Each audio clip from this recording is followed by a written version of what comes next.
కిక్కీ, గిగ్గీ ఇద్దరిని కూడా మ్యాట్‌లో ఏసి వాళ్ళు ఇప్పుడు పాకడం అనేది నేర్చుకుంటున్నారు. సో, ఇద్దరిని కూడా మ్యాట్‌లోనే ఏసి ఉంచుతున్నాననమాట. ఆడుకునేటప్పుడు గానీ, వాళ్ళు టైమ్ స్పెండ్ చేయాలన్నా కూడా టాయ్స్‌తో ఆడుకునేటప్పుడు గూడా ఆ మ్యాట్‌లోనే ఉంచుతున్నా అనమాట. సో, గిగ్గీకి ఫాస్ట్‌గా పాకడం అనేది వచ్చింది. కిక్కీ ఇంకా నేర్చుకుంటుందనమాట. అంటే చిన్న చిన్న టాయ్స్ ఇస్తే తను చాలా స్పీడ్‌గా వస్తుంది. అవసరం ఉంటేనే వస్తదనమాట. చాలా సెలెక్టివ్ టైమింగ్. సో, కిక్కీ చిన్న చిన్న టాయ్స్ వేస్తూ చిన్న చిన్నగా ట్రై చేస్తూ ఉంటది.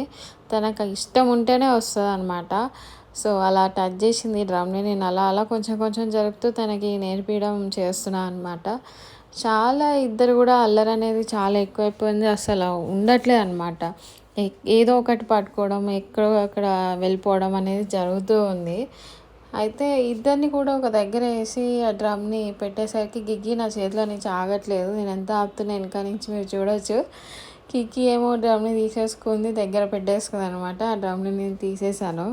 సో, ఇలాంటి ఫన్నీ ఉంటదనమాట. ట్విన్ మామ్స్‌కే తెలుస్తది. ఇద్దరిని ఆడిపియాలంటే అంత ఈజీ కాదు. ఒకరిని చూసేలోపు ఇంకొకరు ఏదో ఒక పని చేస్తూ ఉంటారు. సో, కిక్కీని ఇప్పుడు నేల మీద ఏసి కొంచెం ట్రై చేద్దామని అనుకున్నాను. తను కూడా ట్రై చేయాలనుకుంటుంది.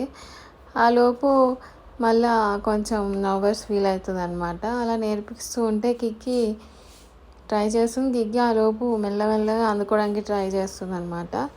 ఇద్దరు కూడా బాగా ట్రై చేస్తున్నారు. ఈలోపు గిగ్గీ వెళ్ళిపోయి టచ్ చేసి రిటర్న్ అయిందనమాట. అంత ఫన్నీ